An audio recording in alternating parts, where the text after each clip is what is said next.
Om Swastiastu. Perkenalkan, saya Tamara Rama Putri Kusuma dengan NIM 1913031012.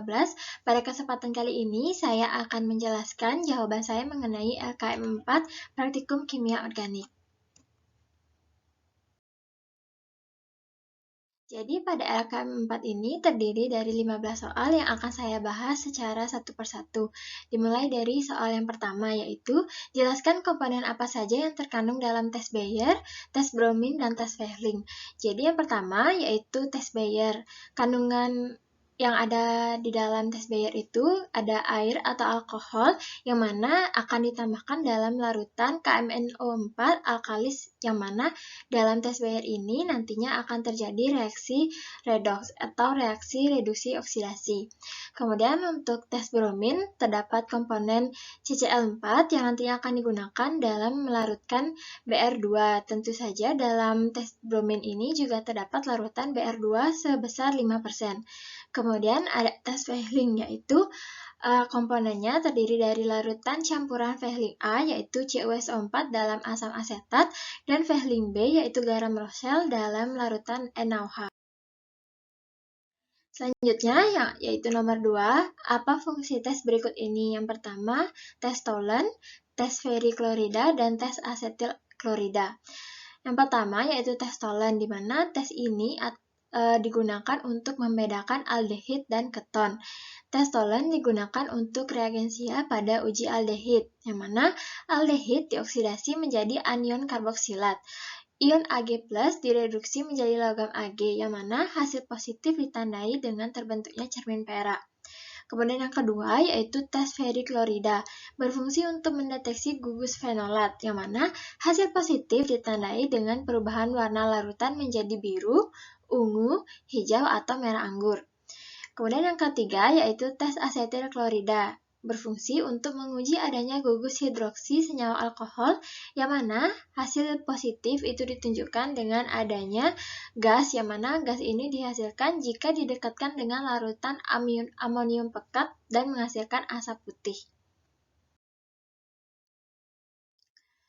Kemudian soal yang ketiga yaitu sebutkan cara kerja dan fungsi dari tes asap. Tes asap itu berfungsi untuk mengidentifikasi kandungan senyawa alifatis di dalam senyawa organik. Adapun cara kerja dari tes asap ini adalah pertama, taruh sedikit senyawa pada spatula, kemudian panaskan pada nyala bunsen dalam lemari asam. Kemudian langkah kerja yang kedua yaitu terbentuknya asap menunjukkan adanya senyawa aromatik atau alifatis. Jadi selanjutnya yaitu soal nomor 4, yaitu tuliskan persamaan reaksi yang terjadi untuk sampel bila tes feriklorida itu positif. Jadi bila tes feriklorida itu positif, maka akan terjadi perubahan warna pada larutan menjadi warna ungu, merah, hijau, atau biru sebagai akibat adanya reaksi gugus OH- pada fenol dan larutan FeCl3. Adapun reaksi yang terjadi dengan fenol yaitu C6H5OH bereaksi dengan FeCl3 menjadi C6H5O FeCl2 dan HCl. Kemudian untuk soal yang kelima yaitu apa fungsi tes iodoform?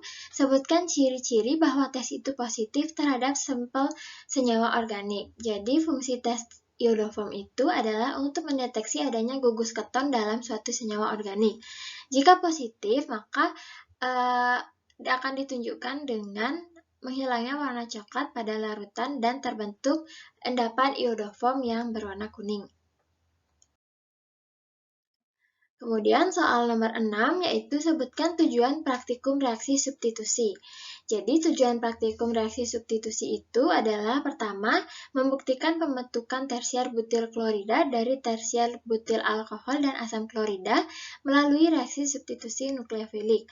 Kemudian adapun tujuan praktikum yang kedua yaitu menghitung rendaman tersier butil klorida yang diperoleh. Kemudian soal untuk nomor 7 yaitu beri satu contoh reaksi substitusi nukleofilik. Jadi adapun contohnya yaitu reaksi metil klorida dengan natrium hidroksida untuk menghasilkan metil alkohol dan natrium klorida. Jadi persamaan reaksinya yaitu CH3Cl bereaksi dengan NaOH menjadi CH3OH dan NaCl. Kemudian selain itu ada contoh lain yaitu CH3CH2Cl bereaksi dengan NH3 menjadi CH3CH2NH3 dan Cl-. Untuk soal yang ke-8, yaitu apa yang dimaksud dengan substitusi nukleofil bimolekuler atau SN2 dan beri contoh dengan menggambarkan mekanisme reaksi yang terjadi. Jadi substitusi nukleofil bimolekuler atau SN2 itu merupakan proses mekanisme yang dilakukan dalam satu tahap, yang mana ketika ikatan pada gugus pergi mulai putus bersamaan dengan terbentuknya ikatan pada nukleofilik. Dengan kata lain, terjadi dalam satu tahapan reaksi. Contoh mekanisme reaksi yang terjadi itu dapat lihat dalam slide, yang mana gugus Nu itu menyerang karbon, kemudian nantinya akan ketika gugus pergi itu mulai putus, maka secara bersamaan akan terbentuk juga ikatan pada nukleofilik. Jadi untuk hasil reaksinya yaitu gugus perginya yaitu L dan Nu berikatan dengan karbon. Kemudian soal nomor 9 yaitu apa yang dimaksud dengan reaksi substitusi nukleofilik unimolekuler atau SN1, beri contoh dan mekanisme yang terjadi. Reaksi substitusi nukleofilik merupakan suatu reaksi yang melibatkan reagen nukleofil dengan substrat yang memiliki bagian molekul bermuatan positif atau parsial positif atau elektrofil.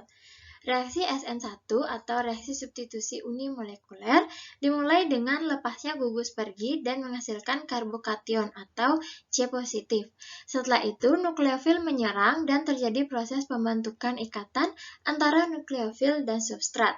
Jadi, contoh reaksi SN1 dan mekanismenya itu dapat kita lihat pada slide, di mana pertama yaitu ada gugus Nu- dan ada karbon yang berikatan dengan X. Kemudian gugus X itu pergi, kemudian gugus Nu menyerang karbon, sehingga karbon berikatan dengan gugus Nu.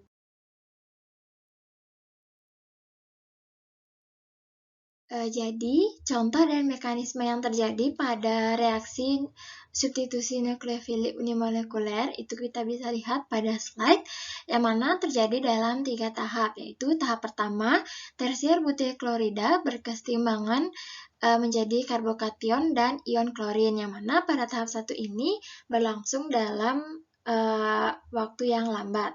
Kemudian ada tahap 2, yaitu karbokation bereaksi dengan air, berkeseimbangan dan reaksi ini berlangsung dalam waktu yang cepat. Kemudian tahap 3 yaitu tersier butil klorida yang telah bereaksi dengan air atau nukleofil itu direaksikan lagi dengan air atau H2O, kemudian berkeseimbangan menjadi tersier butil alkohol dan H3O+. Jadi selanjutnya yaitu soal nomor 10, yaitu tahap awal yang dilakukan dalam penelitian ini yaitu 15 ml HCl pekat didinginkan dalam penangas es, lalu dimasukkan ke dalam corong pisah 100 ml. Apa tujuan langkah ini? Jadi tujuan ini yaitu agar HCl tetap berada dalam wujud cairnya, karena pada suhu kamar HCl pekat itu sangat mudah menguap. Jadi menguapnya HCl itu dapat mengakibatkan berkurangnya jumlah HCl pekat yang nantinya akan digunakan sebagai pelarut dan reaktan dalam reaksi substitusi nukleofilik. Jadi pengurangan HCl ini akibat menguap itu bisa berdampak pada sedikitnya hasil reaksi yang diperoleh.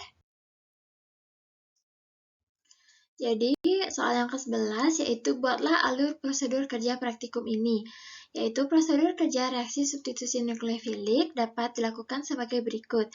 Yang pertama, sebanyak 15 ml HCl pekat didinginkan dalam penangas es, kemudian dimasukkan ke dalam corong pisah dengan ukuran 100 ml.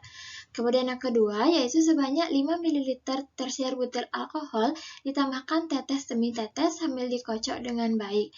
Pertama, kita buka terlebih dahulu tutup corong pisah sebelum menambahkan tersier butil alkohol. Kemudian pengocokan dilanjutkan selama kurang lebih 20 menit lagi setelah semua alkohol habis ditambahkan. Kemudian yang keempat yaitu biarkan campuran sampai terlihat dengan jelas adanya dua lapisan yang terpisah. Kemudian selanjutnya pisahkan lapisan bawah dengan HCl. Cuci lapisan atas dengan 5 ml air dan kemudian 10 ml larutan natrium bikarbonat. Yang ketujuh, keringkan produk dengan zat anhidrat kemudian didestilasi.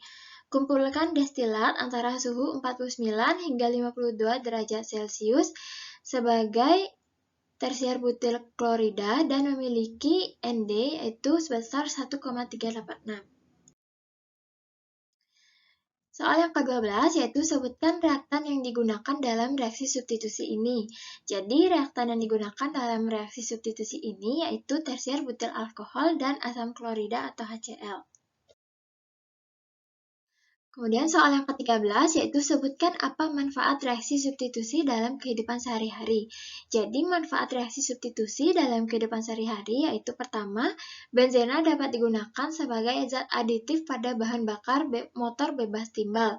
Kemudian dapat digunakan sebagai pelarut dalam cat, karet, plastik, dan tinta. Yang terakhir yaitu dapat digunakan untuk mengekstraksi lemak dan minyak. Soal yang ke-14 yaitu bagaimanakah menguji senyawa 4-bromobenzena. Jadi senyawa 4-bromonitrobenzena dapat diuji melalui reaksi substitusi elektrofilik dengan prosedur sebagai berikut. Pertama, buat campuran 5 ml asam nitrat pekat dan 5 ml asam sulfat pekat dalam labu bulat dan dinginkan dalam penanas air dicampur dengan es. Kemudian hubungkan labu dengan adapter Claisen, termometer, dan pendingin. Pergunakan statif dan klem 3 jari. Kemudian melalui mulut bagian atas pendingin, tambahkan 0,025 mol bromobenzena. Penambahan dilakukan sedikit demi sedikit, yaitu sekitar 1 hingga 2 ml selama kurun waktu 15 menit sambil dikocok. Langkah selanjutnya yaitu selama penambahan bromobenzena, suhu reaksi itu dijaga antara 50 hingga 55 derajat Celcius.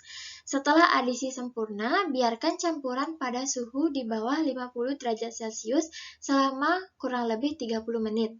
Dinginkan labu pada suhu kamar, tuangkan campuran tersebut ke dalam gelas kimia 100 ml yang berisi 50 ml air es. Selanjutnya, saring nitrobromobenzena yang terbentuk. Cuci kristal dengan air dingin dan biarkan kristal sampai kering berada pada kertas saring. Kemudian, pindahkan kristal ke dalam labu Erlenmeyer 100 ml menggunakan etanol 95% sebanyak 20 ml. Panaskan campuran ini sampai semua kristal larut. Kemudian selanjutnya, biarkan dingin secara perlahan-lahan sampai temperatur kamar. Pisahkan kristal 4-bromonitrobenzena dengan menyaringnya. Filtrat ditampung atau induk cairannya itu juga ditampung. Kemudian cuci kristal dengan sedikit alkohol dingin. Yang mana filtrat itu ditampung, kristal kemudian dikeringkan. Kedua induk cairan dicampur, kemudian diuapkan dalam penanas air sampai volume filtrat tinggal sepertiganya. Biarkan dingin pada suhu kamar. Selanjutnya, bila terbentuk endapan 4-bromonitrobenzena, kristal 2 dicuci alkohol dingin dan dikeringkan. Campur dengan kristal 1, timbang dan periksa titik lelet dan bentuk kristal 4-bromonitrobenzena. Selanjutnya yaitu soal nomor 15, yaitu apa kebaruan yang ditonjolkan dari penelitian di jurnal yang diberikan? Yang mana jurnal yang diberikan yaitu berjudul Quaternary Stereocentris via Catalytic Enantioconvergent Nucleophilic Substitution Reaction of Tertiary Alkyl Halides. Jadi, kebaruan yang ditonjolkan yaitu pertama, penelitian sebelumnya itu berfokus pada heterolitik pembelahan ikatan C dengan X dengan keberhasilan yang terbatas. Untuk pembelahan homolitik ikatan C dan X, ada satu contoh katalitik melalui katalisis asam Lewis dan satu contoh melalui katalisis logam transisi. Kemudian yang kedua, yaitu penelitian di jurnal ini memiliki kebaruan yaitu pada katalitik alkenilasi enantiokonvergen dari elektrofil halokarbonil tersier melalui pembelahan homolitik dari ikatan C dan X. Pendekatan ini menawarkan keuntungan yang efektif, yaitu untuk berbagai tersier siklik dan alisiklik elektrofil, kondisi ringan dengan kompatibilitas untuk fungsi yang baik, dan jumlah turnovernya biasanya sebanding dari 40 hingga 160 atau hingga mencapai 1600. Jadi sekian penjelasan saya terkait jawaban saya mengenai LKM 4 Praktikum Kimia Organik. Mohon maaf apabila selama penjelasan LKM 4 ini terdapat kesalahan baik kata maupun perilaku. Saya tutup dengan Paramasanti. Om Santi Santi Santi Om. Sekian dan terima kasih.